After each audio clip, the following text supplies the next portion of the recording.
Honestly, I don't think I could ever survive going to prison, and not just prison, being sent to solitary confinement. Yeah, I mean, it's been proven to like really psychologically have a very negative effect on you.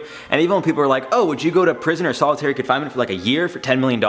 Everyone's like, $10 million? Yeah, for sure. You do not understand. I don't understand. I'm not gonna act like I do, but yeah. To try to even fathom what that does to you. I mean, people were like having a problem with like COVID and yeah, in just the pandemic. being in quarantine. Just being like, stay home, stay in your whole house for 2 weeks at a time. People were like, I don't want to do that. And imagine being told to stay in a cell for 23 hours out of the day and for years at a time, not speaking to anyone, not even opening your mouth. Like, it's... can't imagine. But on that morbid note, what is up, you guys? Hope you're having an awesome day. I'm one of your hosts, Eamon Hassan. I'm your other guest host today, Jared Bronstein, here to let you guys know to come check out Top 10 Central. Come laugh with us, why not? It's got me, it's got Eamon, it's got Landon, it's got Jocelyn, who you guys may or may not know. You guys probably know Jocelyn, and if you don't, come say hi over at Top 10 Central.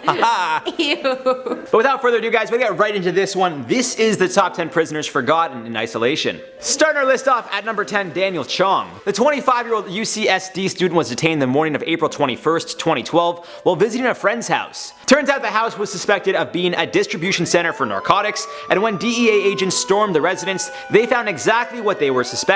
Detaining a total of 9 people and seizing thousands of pills, both prescription and recreational, as well as tons of guns and ammo, it seems Chong was in the wrong place at the wrong time. He genuinely had no clue about any of the business taking place, and when he was detained, they threw him in a cell without charging him and actually forgetting about him for days. Being held in a 5 by 10 foot cell with no toilet, a pee hole through the door, and a metal bench, Chong was literally kicking and screaming for someone while handcuffed and fighting for his life. Even though he heard footsteps and voices from nearby cells, no one came to check on the innocent man until April 25th. By then, Chong had already drunk his own urine and caved sorry mom into his arm using shards of glass from his glasses, a way of giving her a final goodbye. Thankfully, he was released and never charged, but would end up losing 15 pounds and suffered from PTSD. Chong would go on to sue the DEA and would settle with a deal seeing the man receive $4.1 million from the agency. Coming in at number 9 is Frank DePalma. On the 3rd of February 1992, Frank was sent to solitary confinement just so he could be kept away from the young gang members arriving at the Eli Maximum Security Prison. He was in prison for 42 years and 9 months, and he spent 22 of those in solitary confinement. Frank said he never once stepped out of his cell in the last 5 years of it.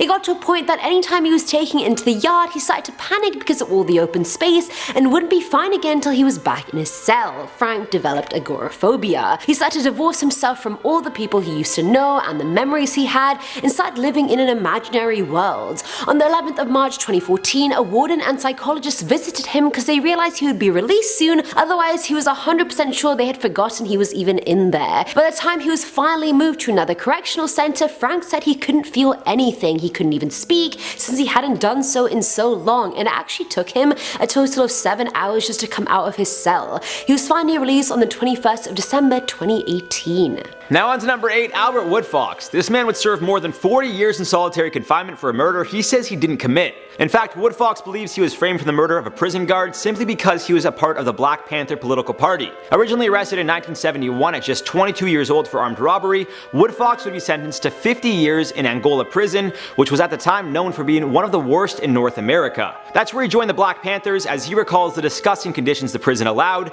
and wanted to make a change. Unfortunately, he would be accused of murdering a guard named Brent Miller in 1972, along with fellow inmate Herman Wallace, even though there was no physical evidence linking the men to the crime. Aside from this, his conviction of the murder would be overturned twice, and finally in 2016, after accepting a plea deal to lesser charges, he would be released. To this day, the man is maintaining his innocence and made it clear that him accepting the deal wasn't an admission to guilt, but cited his age and health as the reason behind his decision. Sliding into our number 7 slot is Robert King. Robert and Albert, who Jared just mentioned, were part of the Angola 3 along with Herman Wallace. They were put in solitary confinement at Angola prison for decades. Robert was initially incarcerated for armed robbery. While in prison, he was convicted of a prison murder back in 1973 and was put in solitary confinement for 29 years before his conviction was overturned. So of the 32 full years he spent in jail, only 3 of them weren't in solitude. In 2001, a new trial was ordered for his case and he was indicted yet again, but King decided to accept a plea deal for lower charges instead of serving more time.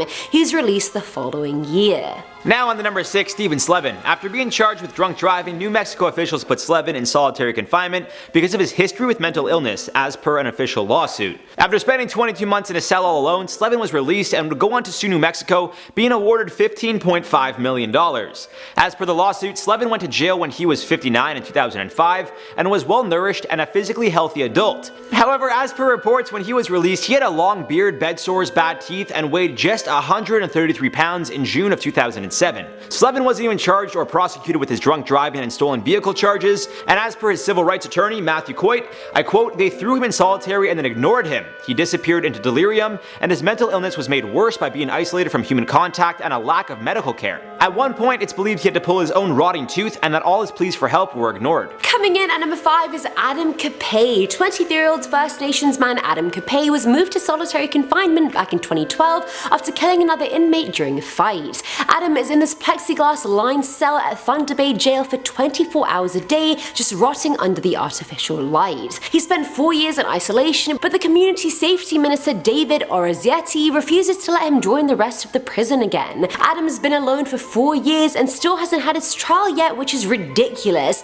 He is one example of the thousands of prisoners in Ontario that spend more than 2 weeks in solitary confinement and get forgotten about. His case actually came to light after a prison guard tipped off the head of Ontario's Human Rights Commission, Renu Mandhane. She went to visit the jail and found him alone in the corner of his room after being in there for nearly 1,500 days. He had major memory loss, he couldn't speak, and because of the fake light, he couldn't tell when it was night or day. Mr. Orazietti still refused to release him even after her pleas. On to number 4, Jerry Hartfield. In 1976, Hartfield was arrested after his fingerprints were found on a Dr. Pepper bottle located where a woman was assaulted and murdered. Although he confessed to the crime, he admits he was coerced into doing so, and given the fact that he was a black man in the South in the 70s with an IQ of 50 or 60, well, let's just say he wasn't given much of a chance from the start. It wouldn't be long before he would be sentenced to death. However, 4 years later, he would be requested to have a retrial after one of the jurors' issues with the death penalty was overlooked. Instead of giving the man a retrial, prosecutors in Texas tried to change his sentence to a life sentence, but after 3 years he would be issued a retrial. Prior to this, however, the governor decided he would change the sentence himself, avoiding a trial. The judges pushing for a retrial thought the prosecution was taking over from that point,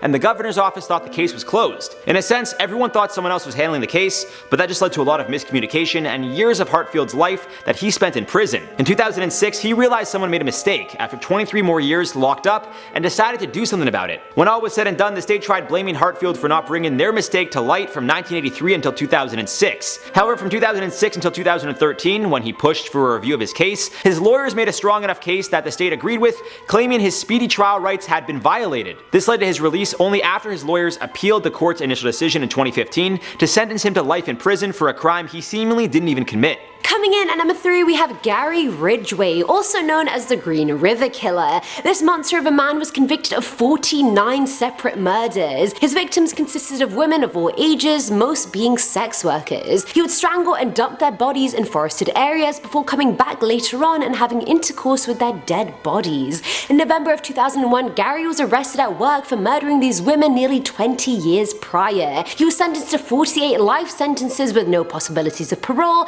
and one life sentence on top of that. A further 10 years was added since he tampered with evidence, making his total time 480 years on top of the 48 life sentences he already had. That's like so many people's lifetimes. In January of 2004, he was moved to solitary confinement at Washington State Penitentiary, and that's where he still is. On to number 2, Destiny Hoffman. Originally supposed to serve just 48 hours total in jail, Hoffman would end up spending 154 days there after a judge seemingly forgot to issue her release order. On August 22nd, Clark County Circuit Court Judge Jerry Jacoby ordered Hoffman to be held without bond until further order of the court. The only issue is he totally forgot about that order until 5 months later. Apparently she was jailed without legal counsel or a hearing, which, as far as I'm concerned, is against her rights as an American. She was arrested after diluting her drug test, which was a violation of her original court order program. No one is sure why she didn't speak up about her sentence exceeding the 48-hour period, and it seems the only reason she was released is because a prosecutor reviewing old files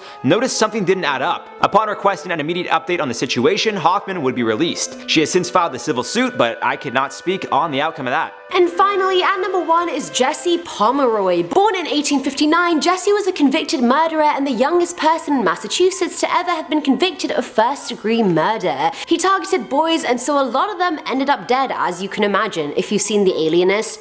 the bad guy and that was based off him. And I watched that and that was messed up. He was pronounced guilty in 1874 and also sentenced to death, but the death warrant was never signed. The council voted several times to have Governor Gaston sign the warrant, but he never did, and so the death penalty was changed to him serving out his sentence in solitary confinement. In 1876, he was transferred to the state prison in Charleston, where he was sent to solitary at the age of 16. He apparently taught himself to read many languages in that time, like Hebrew, he wrote poetry, studied law, and tried to escape 10 to 12 times, so confinement was quite productive for Jesse. He even lost an eye after trying to destroy one side of his cell with a gas pipe. In 1917, he was finally allowed to join the rest of the jail and later died in 1932 from old age. And that is it for this one, you guys. I'm so glad. Sometimes I feel like I'm confined in my own home, but that's still better than this list. Yeah, I mean, look, at the end of the day, I understand some people got a lot of money here. You guys might be like, $15 million?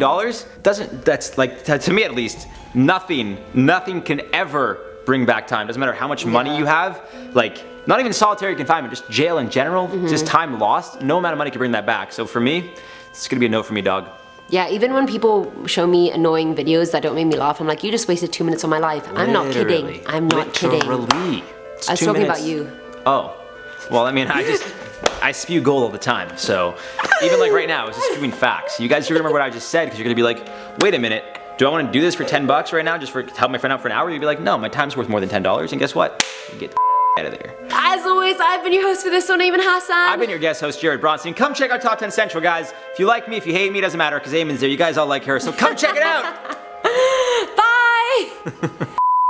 But on that morbid note, what is happening, you guys? Hope you're having an awesome day. I'm your host, Eamon Hassan. Oh, no, never mind, just kidding. Sorry, it's not there, so I don't know what it is. And what's the title of the video? I was hoping you'd figure it out, but that's why I kept talking. I was hoping you would just... Top 10 prisoners forgotten in isolation. Okay. In isolation?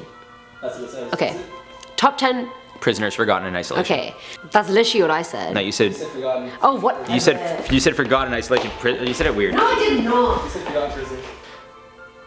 What was that? Do I have to take that again? Did you hear that? Nothing better. However, as per reports, when he was released, he had a long beard. Off. I can fully see you. I was trying to not laugh and I just couldn't. Sorry about that. Man, I don't know how the I said all those words. That's right. Like all the C's and J's, I look like a robot there. All right, let's do this one again. So Eva had been convicted. Born in. Don't smile. Run on back here, buddy. Sorry, I had to run back.